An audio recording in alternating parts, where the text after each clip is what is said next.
आपण मागच्या तासिकेला अध्ययन ही संकल्पना अभ्यासलेली आहे.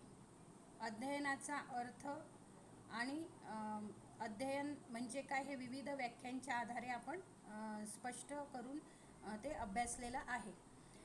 अध्ययन म्हणजे वर्तनातील बदल हे आपल्या त्यावरून लक्षात आलेलं आहे. पण नेमकं वर्तन बदल म्हणजे काय आणि हे वर्तन बदल कसे घडून येतात, कशाला वर्तन बदल म्हणायचे हे लक्षात घेणं महत्त्वाचं असते. म्हणून अध्ययनाने वर्तनात जे बदल होतात ते बदल नेमके कोणते आहेत, तर त्यामध्ये जो अध्ययनकर्ता असतो या अध्ययनकर्त्याच्या वर्तनामध्ये जे विविध प्रकारचे वर्तन बदल होतात त्यापैकी महत्त्वाचे काही असे बदल की जे आपल्या निदर्शनास येतात. झालेले वर्तन बदल हे समोरच्या व्यक्तीला निदर्शनास येत असतात. त्यामध्ये जसं की अध्ययनाने साध्या साध्या ज्या प्रतिक्रिया आहेत ह्या व्यक्त होतात. उदाहरणार्थ जसं की भूक लागली असेल तर लहान मूल रडते आणि त्याचं भूक त्याला काही खाद्यपदार्थ खायला दिले, त्याची भूक पूर्ण झाली, त्याचं पोट भरलं की मग ते मूल रडायचं थांबते. ह्या ज्या प्रतिक्रिया आहे यातून आपल्याला अध्ययन हे दिसून येते की त्या बाळाचं किंवा त्या मुलाचं अध्ययन होत आहे असं आपण त्यावरून म्हणू शकतो.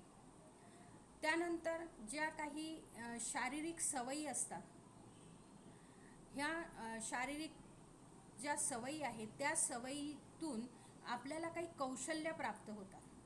म्हणजे एकच एक गोष्ट जेव्हा व्यक्ती सतत करत राहतो तेव्हा त्या सातत्यातून त्याच्या वर्तनात बदल होतात आणि काहीतरी विशिष्ट कौशल्य ती व्यक्ती प्राप्त करते. म्हणजे उदाहरणार्थ समजा आपण गाडी शिकण्यासाठी सुरुवात केली असेल तर सुरुवातीला त्या गाडी चालवण्यावर प्रभुत्व नसते, ते कौशल्य आपण प्राप्त केलेलं नसते. पण जसा जसा व्यक्ती सराव करतो तसा तसा तो व्यक्ती ते कौशल्य प्राप्त करत असतो. यावरूनही त्या व्यक्तीचं अध्ययन होत आहे किंवा झालं आहे हे आपण म्हणू शकतो. त्यानंतर अध्ययन झालं किंवा वर्तनात बदल झाला हे अजून कशावरून आपण समजू शकतो की भाषेचा वापर करणे.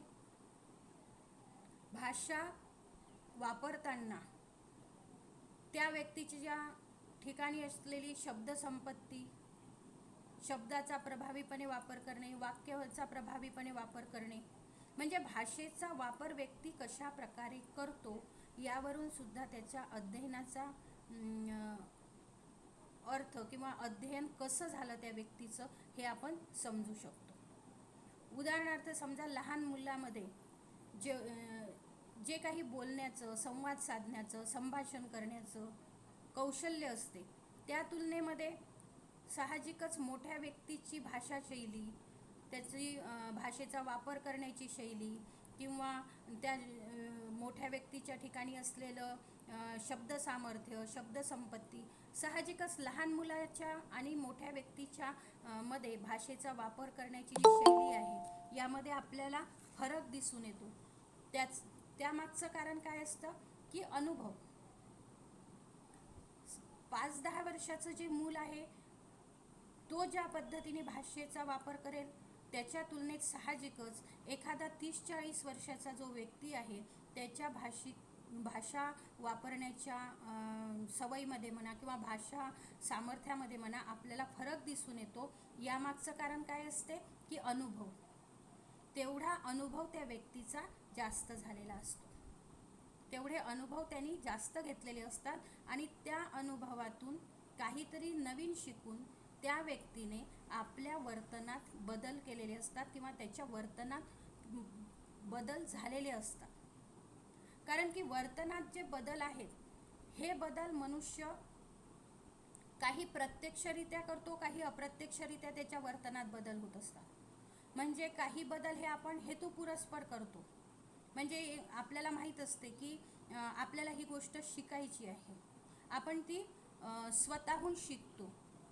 परंतु काही गोष्टी अशा आहे की नकळत आपण शिकत जातो, आणि नकळत शिकत असलेल्या गोष्टींमधून सुद्धा जे अनुभव प्राप्त होतात त्यातूनही मनुष्याच्या वर्तनात बदल होत असतो. म्हणून अध्ययन हे प्रत्यक्षही घडते आणि अप्रत्यक्षपणे सुद्धा अध्ययन घडत असते. त्यानंतर वस्तूंचं दर्शन होणे, म्हणजे एखादी वस्तू, दर्शन म्हणजे बघणे, ती दृष्टीस येणे. तर कोणतीही वस्तू म्हणा, एखादी घटना म्हणा, प्रसंग म्हणा, ती आपण डोळ्यांनी पाहिल्यानंतर साहजिकच आपल्याला संवेदना होतात. डोळे हे ज्ञानेंद्रिय समजल्या जातात आणि आपल्या या ज्ञानेंद्रियाला संवेदना होतात. संवेदना होणे म्हणजे डोळ्यांनी जेव्हा आपण वस्तू पाहतो तेव्हा त्या वस्तूची संवेदना ही आपल्या डोळ्याला होत असते. संवेदना होणे म्हणजे काय की जेव्हा एखादी वस्तू आपण पाहतो तेव्हा त्या वस्तूचा आकार कसा आहे, त्या वस्तूचा रंग कसा आहे, ती वस्तू कोणती आहे, कशासाठी उपयोगी आहे, हे वस्तू बघितल्याबरोबर आपल्या डोळ्याला ती संवेदना जागृत होते आणि त्या वस्तूचे संपूर्ण उपयोग म्हणा, त्याचा रंग, आकार, वजन, उंची, हे सर्व एका क्षणात आपल्या मेंदूमध्ये त्या क्रिया कार्यान्वित झालेल्या असतात. आपल्याला त्याचा उलगडा झालेला असतो. तर उदाहरणार्थ पेन आपल्या डोळ्यासमोर आला तर लगेच आपल्याला पेन, हा पेन आहे, ही संवेदना आपल्याला होते आणि त्याचा रंग कसा आहे, त्या पेनाचा काय उपयोग आहे, हे लगेच आपल्याला ते कळते.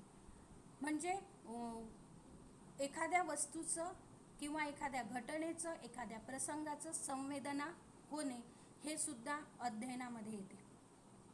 एखादी घटना पाहिल्यानंतर किंवा एखादा प्रसंग बघितल्यानंतर जेव्हा त्याच स्वरूपाचा जर एखादा कालांतराने, काही वर्षाने म्हणा, काही दिवसांनी म्हणा, तशाच प्रकारचा प्रसंग जर परत आपल्या नजरेसमोर आला किंवा आपल्या जीवनात आला तर आपल्याला त्या आधीच्या प्रसंगाची आठवण होते आणि त्यावेळेस आपण काय केलं होतं त्यानुसार आपण यावेळेस अनपेक्षितपणे त्या व्यक्तीच्या हातून कृती होत असते.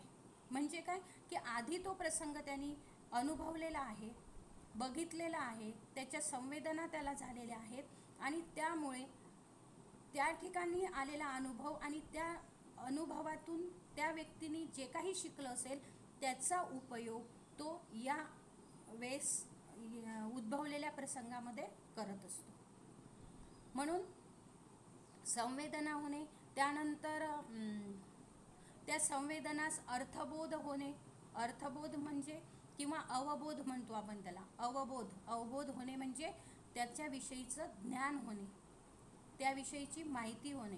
जसं मी आता सांगितलं की एखादी वस्तू दिसली की त्याची संवेदना होते, म्हणजे आपल्याला ते कळते आणि त्यातून बोध होतो, अर्थबोध होतो, अवबोध होतो, की म्हणजेच त्या वस्तूविषयीचं ज्ञान होते, त्या वस्तूविषयीची माहिती होते की ही वस्तू काय आहे, याचा रंग कसा आहे, याचा आकार कसा आहे, याचं वजन किती आहे, हे कशासाठी उपयोगी होते. ह्या ज्या बाबी आहेत हे संवेदना आणि अवबोध, आणि म्हणून संवेदना आणि अवबोध ह्या अध्ययनासाठी महत्त्वाच्या गोष्टी समजल्या जातात. कोणत्याही गोष्टीचं किंवा जो कोणता अनुभव व्यक्ती घेत असेल त्या अनुभवातून त्या गोष्टीविषयीची, त्या घटनेविषयीची किंवा त्या प्रसंगाविषयीची संवेदना मनुष्याला होत नाही तोपर्यंत त्याचा अवबोध होऊ शकत नाही. म्हणजे त्या वस्तूचा, त्या प्रसंगाचा बोध होऊ शकत नाही. त्यासाठी त्या संवेदना होणं महत्त्वाचे आहे. म्हणजे ती वस्तू डोळ्यांनी दिसणे महत्त्वाचं आहे. एखादा प्रसंग झाला, एखादी घटना कानाने ऐकलेली असते, ती आपण श्रवण केलेली असते. म्हणजे ज्या ज्ञानेंद्रियाच्या मार्फत ज्या ज्या संवेदना व्यक्तीला होतात आणि त्या संवेदनातून जो अर्थबोध होतो, जो अवबोध होतो, त्यातून खऱ्या अर्थाने अध्ययन होत असते आणि ते अध्ययन कायमस्वरूपी टिकणारं असते.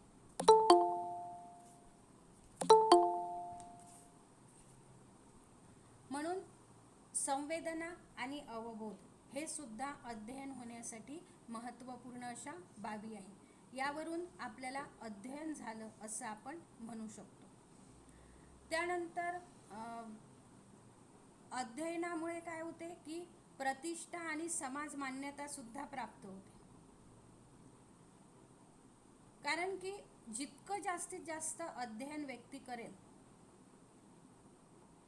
तेवढ्या ज्ञान त्याचं वाढेल. आपण पाहिलंय की अध्ययन म्हणजे अनुभव घेणे आणि अनुभवातून वर्तन परिवर्तन करणे. म्हणून जेवढं जास्तीत जास्त ज्ञान त्या व्यक्तीला असेल, म्हणजेच जेवढे जास्तीत जास्त अनुभव व्यक्तीने घेतले असेल, त्या अनुभवातूनच साहजिकच ती व्यक्ती समाजामध्ये म्हणा, कुटुंबामध्ये म्हणा, चांगल्या प्रकारे आंतरक्रिया करू शकतो. आपण म्हणतो ना, दैनंदिन जीवनात बरेच अशा व्यक्तीच्या तोंडून आपण ऐकतो की मी अनुभवाचे बोल बोलत आहे. अशी आपल्यापेक्षा जे वरिष्ठ मंडळी असतात ती बरेचदा आपल्याला म्हणतात की मी जे बोलतो ते अनुभवाचे बोल बोलतो. म्हणजे काय की अनुभवातून त्यांनी जे काही अनुभव घेतलेले असतात त्या अनुभवामधून ती व्यक्ती जे शिकलेली असते, जे अध्ययन त्याचं झालेलं असतं, त्यावरून ती व्यक्ती आपलं मत मांडत असते, आपले विचार मांडत असते. आणि म्हणून अध्ययनाने प्रतिष्ठा आणि समाज मान्यता सुद्धा प्राप्त होत असते. त्यानंतर अध्ययनामुळे किंवा अध्ययन झालं हे कशामुळे लक्षात येतं की विविध ज्या गोष्टी असतात, विविध बाबींसंबंधीचा जो दृष्टिकोन असतो किंवा मतं निर्माण झालेली असतात, त्यामुळे अध्ययनात परिवर्तन होते. विचार, कल्पना, तर्क करणे, निर्णय घेण्याची क्षमता, या सर्व बाबींवरून ह्या ज्या वेगवेगळ्या मानसिक क्षमता आहेत, या मानसिक क्षमता व्यक्तीच्या कशा विकसित झालेल्या आहेत, किती विकसित झालेले आहे, यावर सुद्धा त्याचं अध्ययन हे अवलंबून असतं. यावरून आपण त्याची अध्ययनाची पातळी ठरवू शकतो. आणि जितके जास्तीत जास्त अनुभव व्यक्ती जीवनात घेतो तेवढे त्या व्यक्तीच्या मानसिक क्षमता ह्या प्रगल्भित होत असतात, विकसित होत असतात. अनुभव चांगले घेतले व्यक्तीने, जास्तीत जास्त अनुभव घेतले तर व्यक्ती तर्क करू शकतो, विचार करू शकतो एखाद्या गोष्टीवर, कोणत्याही गोष्टीचं विचाराने समस्येचं निराकरण करू शकतो. म्हणजे ह्या ज्या मानसिक क्षमता आहे, विचार करणे, तर्क करणे, समस्या निराकरण क्षमता, नेतृत्व करणे, या सर्व मानसिक क्षमतांच्या आधारावर आपण अध्ययन झालं असं म्हणू शकतो. त्यानंतर अध्ययन झालेलं आहे हे अजून एका मुद्द्यावरून आपल्या लक्षात येईल, ते म्हणजे भावना. व्यक्ती आपल्या भावनांवर कशा प्रकारे नियंत्रण ठेवते यावरून सुद्धा अध्ययन, त्या व्यक्तीचं अध्ययन कशा प्रकारे झालेलं आहे, किती झालेलं आहे हे लक्षात येते. भावना म्हणजे की जसं आपल्या ज्या भावना असतात त्या योग्य प्रकारे व्यक्त करता येणे. त्यानंतर कलात्मक ज्या गोष्टी असतात त्याचा रसस्वाद घेता येणे. आता कलात्मक गोष्टी किंवा सौंदर्याभिरुचीचा आस्वाद घेता येणे म्हणजे आपल्या आजूबाजूला जो निसर्ग आहे, जे सौंदर्य आहे, ते सौंदर्य अनुभवता आलं पाहिजे, त्याचा रसस्वाद घेता आला पाहिजे, त्याचा आनंद घेता आला पाहिजे. आणि ह्या ज्या सर्व गोष्टी आहेत भावनेशी निगडीत असतात. जी व्यक्ती जीवनामध्ये आनंदी असते, समाधानी असते, मानसिक शांतता त्या व्यक्तीला असते, अशा आनंदी सुस्वभावी ज्या व्यक्ती असतात त्या सौंदर्याचा आस्वाद घेण्यात अतिशय चांगल्या प्रकारे त्या आस्वाद घेऊ शकतात. परंतु एखादी व्यक्ती जर दुःखी असेल, सतत आपल्याच विचारात मग्न असणारी असेल, एकटेपणा, एकांत याची आवड असणारी असेल, तर अशा व्यक्ती मात्र मग काही प्रमाणात जर विचार केला तर या कलात्मक गोष्टींचा, सौंदर्यात्मक दृष्टीचा विशेष असा आनंद घेऊ शकत नाही. म्हणून आपण कशा प्रकारचे अनुभव घेतो आणि त्यातून आपण काय बोध घेतो, त्यातून आपल्याला काय संवेदना प्राप्त होतात, यावर सुद्धा अध्ययन कशा प्रकारे झालं आहे व्यक्तीचं हे आपल्याला ठरवता येते. म्हणून भावनांवर योग्य प्रकारे नियंत्रण मिळवणे, भावना योग्य प्रकारे व्यक्त करणे, भावनेचा योग्य प्रकारे वापर करता येणे, ह्या गोष्टी अध्ययनातून शिकल्या जात असतात. आणि त्यामुळे व्यक्तीच्या भावना व्यक्त करण्याची जी व्यक्तीची पद्धत आहे त्यावरून सुद्धा त्या व्यक्तीचं अध्ययन हे कसं झालेलं आहे, किती झालेलं आहे, याचा आपण विचार करू शकतो. त्यानंतर अध्ययन कशा प्रकारे झालं आहे हे अजून एका मुद्द्यांच्या द्वारे आपल्याला सांगता येते, ते म्हणजे व्यक्ती समस्या सोडविण्यासाठी समर्थ होते. समस्या सोडवण्यासाठी व्यक्ती समर्थ होते म्हणजे समस्या निराकरण क्षमता त्या व्यक्तीच्या ठिकाणी विकसित झालेली असते. आता समस्या निराकरण क्षमता विकसित झालेली आहे हे आपण कशा प्रकारे समजू शकतो की एखादी व्यक्ती जेव्हा विचारपूर्वक निर्णय घेते, कोणत्याही गोष्ट करताना विचार करते किंवा तर्क करून निर्णय घेते, तेव्हा त्या व्यक्तीच्या ठिकाणी समस्या निराकरण क्षमता निर्माण झाली असं आपण म्हणू शकतो. म्हणजे विचार करणे, तर्क करणे ह्या ज्या गोष्टी आहेत ह्या समस्या निराकरण क्षमता विकसित होण्यासाठी आवश्यक असतात.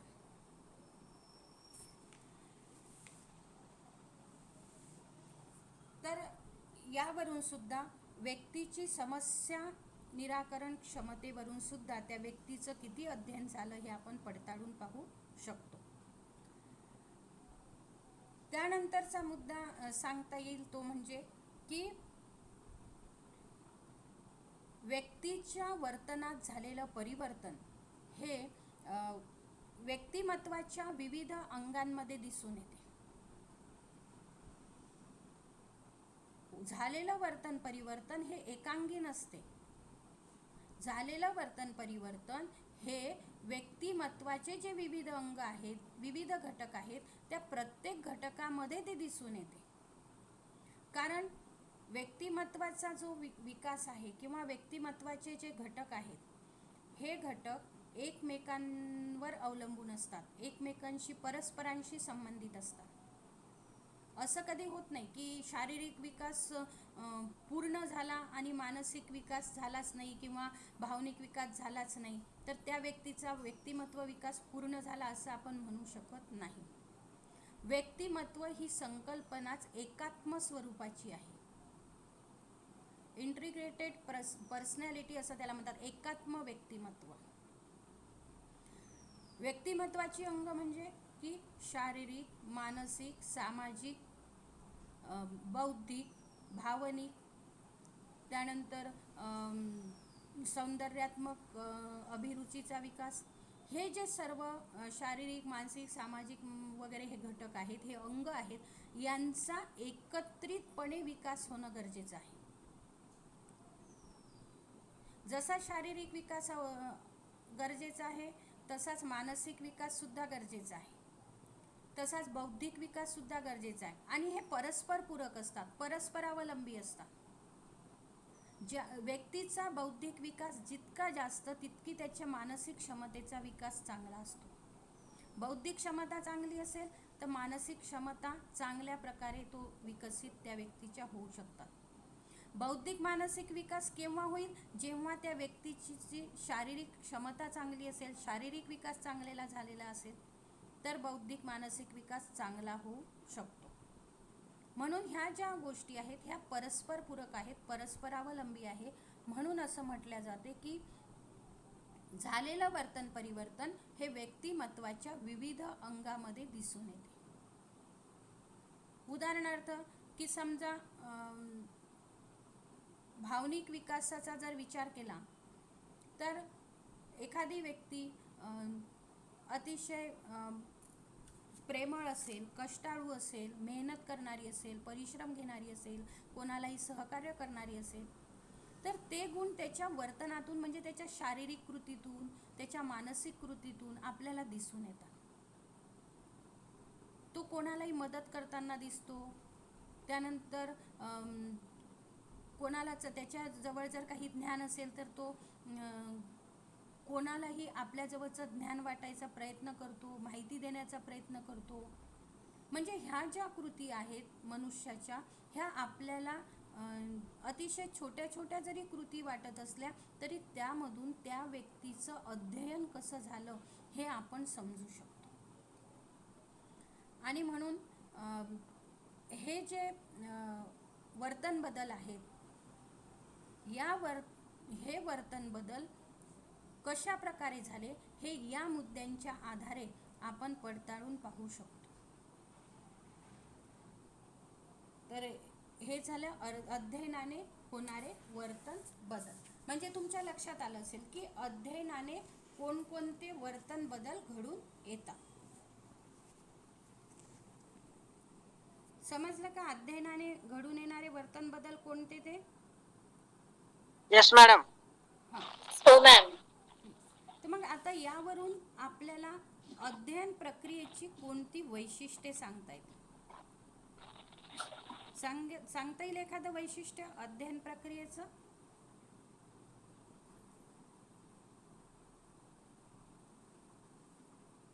ज्या आपण वेगवेगळ्या व्याख्या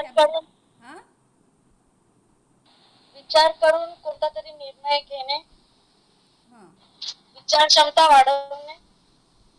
अच्छा, आणखी? बघा, अध्ययन आपण जे वेगवेगळ्या व्याख्या अध्ययनाच्या बघितल्या, अध्ययनामुळे कोणते वर्तन बदल होतात हे पाहिलं.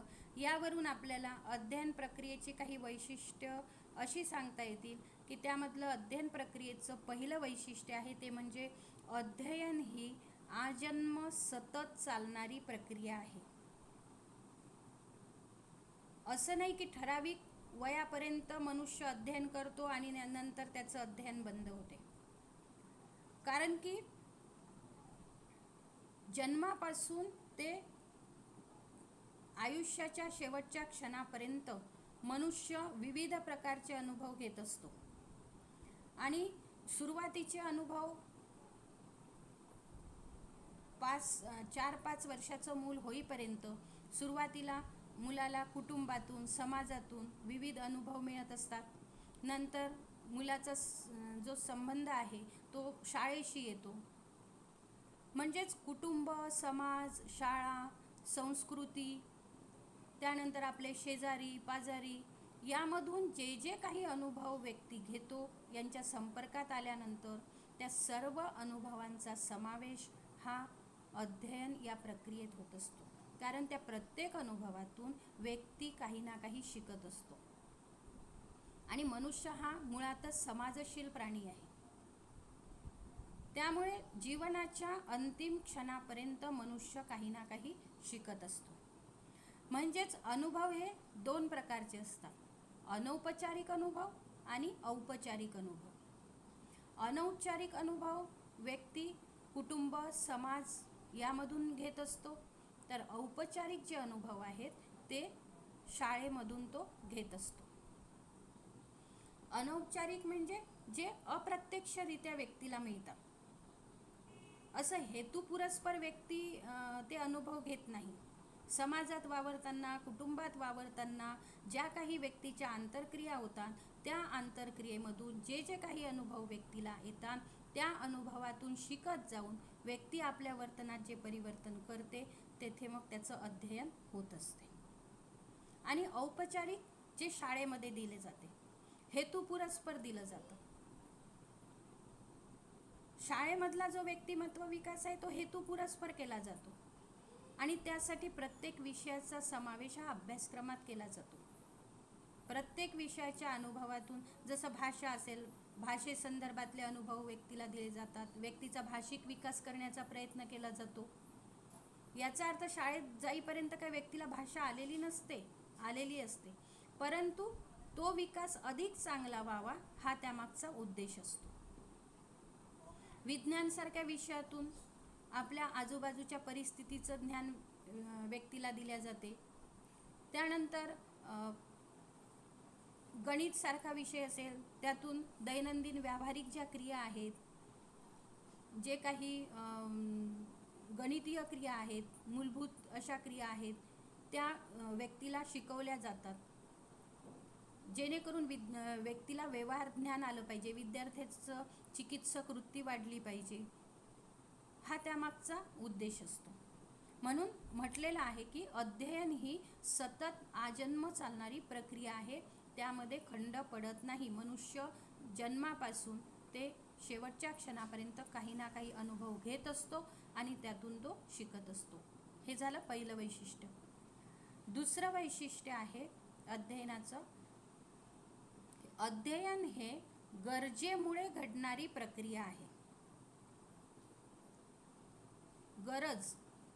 गरज निर्माण झाली की ती गरज पूर्ण करण्यासाठी मनुष्य प्रयत्न करतो आणि जोपर्यंत मनुष्याची गरज पूर्ण होत नाही तोपर्यंत मनुष्य सतत प्रयत्न करत असतो आणि त्यातून त्याचं अध्ययन होत असते. गरज निर्माण झाली की मनुष्याचा ताण वाढतो, मनुष्यावर ताण येतो, तणाव निर्माण होता आणि हा तणाव कमी करण्यासाठी, हा आलेला ताण कमी करण्यासाठी मनुष्य धडपड करतो, प्रयत्न करतो आणि ही गरज पूर्ण करण्याचा प्रयत्न करतो. आणि या धडपडीतून, या प्रयत्नांमधून जे वर्तनात परिवर्तन होते त्याला अध्ययन असं म्हणतात. म्हणून गरज जर नसेल व्यक्तीला तर त्या गोष्टीचं अध्ययन होत नाही. आता आपल्याला शिक्षक बनायचं आहे, ही आपली गरज आहे. आपल्याला नोकरी मिळवायची आहे, ही आपली गरज आहे. म्हणून मग आपण त्यासाठी काय प्रयत्न करतो की BEdला नंबर लागला पाहिजे. BEdला जर आपल्याला प्रवेश मिळाला तर मग आपण ते चांगल्या मार्कांनी पास झालो पाहिजे, चांगल्या मार्कांनी आपल्याला पदवी मिळाली पाहिजे, ही आपली गरज होते.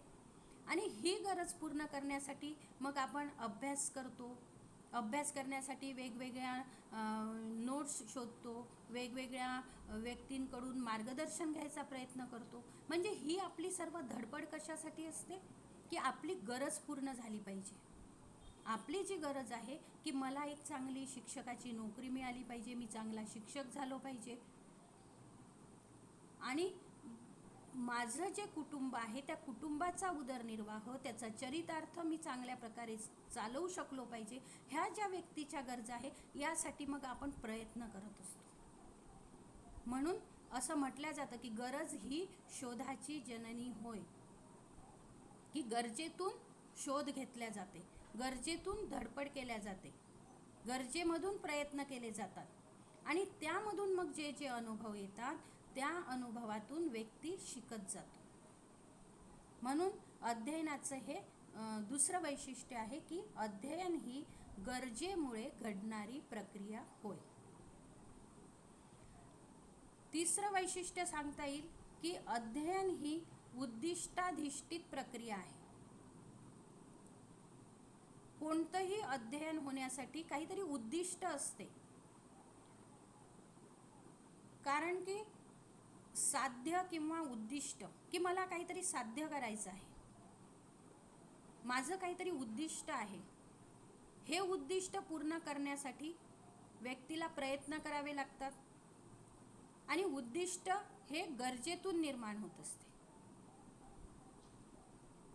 म्हणजे उदाहरणार्थ जसं आता आपण घेतलं की BEd पूर्ण करणे ही गरज आहे, शिक्षकाची नोकरी मिळवणे किंवा काहीतरी मला उदरनिर्वाहाचं साधन म्हणून चरितार्थ चालवण्यासाठी नोकरी मिळवणे, यासाठी मला BEd करणं ही माझी गरज आहे.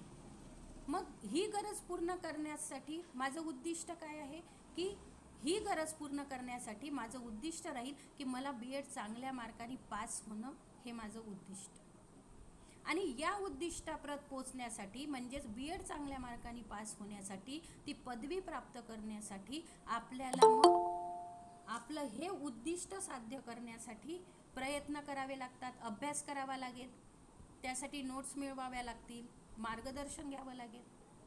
म्हणजे उद्दिष्टाप्रत पोहोचण्यासाठी ज्या ज्या काही क्रिया कराव्या लागतात, जे जे प्रयत्न करावे लागतात, जे साधनं गोळा करावी लागतात, त्या सर्व ही जी सर्व प्रक्रिया आहे, या प्रक्रियेतून जे अनुभव प्राप्त होतात त्याला अध्ययन असं म्हटलं जातं. म्हणून कोणतीही गोष्ट करताना त्या गोष्टीमागे पहिली गोष्ट तर गरज असते. ती गरज पूर्ण करण्यासाठी मनुष्य आपल्यासमोर काहीतरी उद्दिष्ट ठेवतो आणि त्या उद्दिष्टाप्रत पोहोचण्यासाठी मग प्रयत्न करतो. म्हणून अध्ययन हे उद्दिष्टाधिष्ठित असते असं म्हटलं जाते. त्यानंतरचं वैशिष्ट्य सांगता येईल ते म्हणजे की अध्ययन ही व्यक्ती विकासाच्या सर्वांगाला गवसणी घालणारी प्रक्रिया आहे. जसं आता थोड्या वेळापूर्वी मी सांगितलं की व्यक्तिमत्व विकासाचे जे सर्व घटक आहेत, हे सर्व घटक एकमेकांशी संबंधित असतात, परस्पर पूरक असतात आणि एक अनुभव जेव्हा व्यक्ती घेते, त्या अनुभवातून जे काही तो शिकतो, त्या शिकण्यातून त्याच्या वर्तनात जे परिवर्तन होते, त्यातून त्याच्या संपूर्ण व्यक्तिमत्वात परिवर्तन होत असते. कारण तो ज्ञान प्राप्त करतो, अनुभव घेतो, म्हणजे त्याची बौद्धिक क्षमतेत वाढ झाली. बौद्धिक त्याला काहीतरी बौद्धिक खाद्य मिळालेलं आहे, त्यातून त्याच्या मानसिक क्षमता विकसित होतात, भावनेवर नियंत्रण प्राप्त करण्याचं कौशल्य प्राप्त होते आणि तो जे काही कृती करतो त्या कृतीमधून त्याला त्याच्या ज्या काही शारीरिक हालचाली होतात, जे त्यातून एक प्रकारे शरीराचा व्यायाम होऊन काही शारीरिक ज्या सुदृढता असते ती प्राप्त होते. म्हणजे एक प्रकारे एक अनुभव घेतल्यानंतर सुद्धा त्या अनुभवातून व्यक्तिमत्वाचे जे बाकी घटक आहेत त्या सर्वांचा प्रत्यक्ष अप्रत्यक्षरित्या विकास होत असतो अध्ययनाने. म्हणून म्हटलेलं आहे की अध्ययन ही व्यक्ती विकासाच्या सर्वांगाला गवसणी घालणारी प्रक्रिया आहे. म्हणजे व्यक्ती विकासाच्या संपूर्ण घटकांवर अध्ययनाचा म्हणजेच घेतलेल्या अनुभवाचा परिणाम होत असतो. त्यानंतरचं वैशिष्ट्य आहे की अध्ययन ही अभिरुचीमुळे घडणारी प्रक्रिया आहे. लक्षात घ्या, अभिरुची म्हणजे आवड. कोणतंही अध्ययन हे अभिरुचीमुळे घडत असते. ज्या गोष्टीमध्ये आपल्याला आवड असेल ती गोष्ट करण्याचा मनुष्य प्रयत्न करतो. उदाहरणार्थ, जेव्हा शाळेमध्ये आपण शिकत असतो तेव्हा शाळेमध्ये अनेक विषय अभ्यासाला असतात, परंतु त्यामधले काही विषय आपल्याला जास्त आवडतात, परंतु एखाद दोन विषय असे असतात की ते कंटाळवाणे वाटतात, रुक्ष वाटतात, त्याचा अभ्यास नकोसा वाटतो आणि त्यामुळे साहजिकच त्या विषयामध्ये आवड नसल्यामुळे, त्या विषयाची अभिरुची नसल्यामुळे किंवा तो विषय कंटाळवाणा वाटत असल्यामुळे त्या विषयाकडे दुर्लक्ष होते. म्हणून ज्या विषयाची जास्त चांगली आवड असेल, अभिरुची असेल, अशा विषयाचं अध्ययन हे जास्त चांगल्या प्रकारे होत असते. म्हणून अध्ययन ही अभिरुचीमुळे घडणारी प्रक्रिया आहे असं सुद्धा म्हटलं जाते. त्यानंतरचं वैशिष्ट्य सांगता येईल ते म्हणजे की अध्ययन हे प्रेरणेमुळे घडणारी प्रक्रिया आहे. कोणतंही अध्ययन घडण्यासाठी किंवा अनुभव घेण्यासाठी काहीतरी विशिष्ट प्रेरणा असते. प्रेरणाही ह्या दोन प्रकारच्या असतात, अंतर्गत प्रेरणा आणि बाह्य प्रेरणा. बाह्य प्रेरणा म्हणजे जे आपल्याला आपल्या आजूबाजूच्या लोकांकडून मिळत असतात. अंतर्गत प्रेरणा म्हणजे स्वतःपासूनच मिळालेल्या प्रेरणा. आता भूक लागणे ही झाली आपली अंतःप्रेरणा. परंतु एखाद्या विषयाचा चांगला अभ्यास करण्यासाठी जेव्हा आपल्याला बाहेरून प्रेरणा मिळते, मग ते कुटुंबातल्या व्यक्तींपासून असेल, समाजाकडून असेल, आपल्या शाळेतल्या शिक्षकांपासून, मित्रमैत्रिणींपासून असेल, की चांगला अभ्यास करण्यासाठी प्रेरणा देणे, त्यासाठी बक्षिसांचा वापर करणे, वेळ प्रसंगी प्रेरणा देण्यासाठी जसं आपण बक्षीस, स्तुती, पारितोषिकं यांचा वापर करतो, तसंच निंदा करणे, एखाद्याची अवहेलना करणे किंवा एखाद्याला शिक्षा करणे, हे सुद्धा प्रेरणेमध्ये येतं. कारण की एखाद्याला शिक्षा केली तर दुसऱ्या वेळेस एखाद्या चुकीच्या गोष्टीविषयी जर त्या विद्यार्थ्याला शिक्षा केली तर पुढे चालून आपल्याला या कृतीविषयी शिक्षा होते. हे जे त्याचं अध्ययन झालेलं असते त्यातून ती कृती पुन्हा करण्यास तो विद्यार्थी धजावत नाही, तो करण्यासाठी पुन्हा प्रयत्न करत नाही. म्हणून प्रेरणा ही बाह्यही असते आणि अंतर्गत प्रेरणासुद्धा असते आणि प्रेरणेमुळे अध्ययन हे होत असते. चांगल्या गोष्टीची प्रशंसा करणे, त्याला बक्षिसं देणे, यातून एक उत्साह विद्यार्थ्याला म्हणा किंवा कोणत्याही व्यक्तीला मिळत असतो आणि त्याला आणखी प्रेरणा मिळून ती कृती करण्यासाठी तो जास्त प्रयत्नशील होतो. म्हणून प्रेरणा हे सुद्धा अध्ययन घडण्यासाठी महत्त्वाची प्रक्रिया समजली जाते. त्यानंतरचं वैशिष्ट्य आहे ते म्हणजे की अध्ययन ही विकासाकडे वाटचाल करणारी प्रक्रिया आहे. अध्ययनातून व्यक्तीचा विकासच होत असतो, कारण जे जे काही नवीन अनुभव व्यक्ती घेतो त्या अनुभवातून काही ना काही व्यक्ती शिकत असतो आणि या शिक्षणातून व्यक्तीच्या वर्तनात परिवर्तन होते, त्यामुळे सतत त्याचा विकासच होतो. असं नाही की एखादा अनुभव घेतला तर व्यक्ती मागे जाईल, त्याच्यातून काहीतरी त्याच्यात ज्ञानामध्ये भरच पडलेली आहे, त्याचं ज्ञान वाढलेलं आहे, ज्ञानामध्ये वृद्धी झालेली आहे आणि त्यामुळे अध्ययन हे विकासाकडे वाटचाल करणारी प्रक्रिया आहे असं म्हटल्या जाते.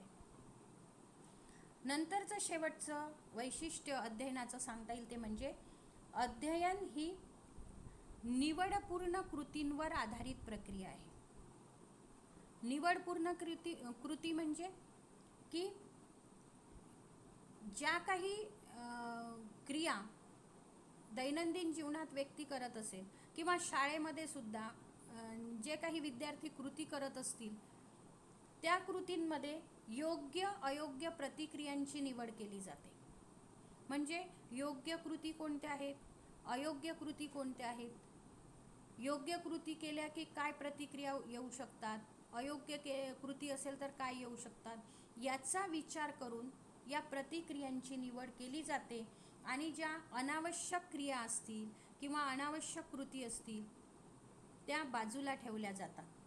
ज्या अयोग्य कृती आहेत त्या बाजूला ठेवल्या जातात आणि ज्या चांगल्या कृती आहेत ज्यामुळे आपल्या विकासाला चालना मिळू शकते, आपल्या समाजात मानप्रतिष्ठा मिळू शकते, आपलं अध्ययन होऊ शकते, म्हणजेच आपल्या व्यक्तिमत्व विकासाला ज्या कृतींच्या माध्यमातून आपल्या व्यक्तिमत्व विकासाला काहीतरी गती मिळू शकते अशा योग्य अशा कृतींची निवड करून ज्या अयोग्य आणि अनावश्यक कृती आहे ह्या आपोआपच व्यक्ती बाजूला ठेवतो. म्हणून असं म्हटलं आहे की अध्ययन हे निवडपूर्ण कृतींवर अवलंबून असते. तुम्ही कृतींची निवड कशी करता त्यावर तुमचं अध्ययन हे अवलंबून असते. तर अशी ही आपण एकूण 7-8 वैशिष्ट्य अध्ययन प्रक्रियेची या ठिकाणी बघितलेली आहे.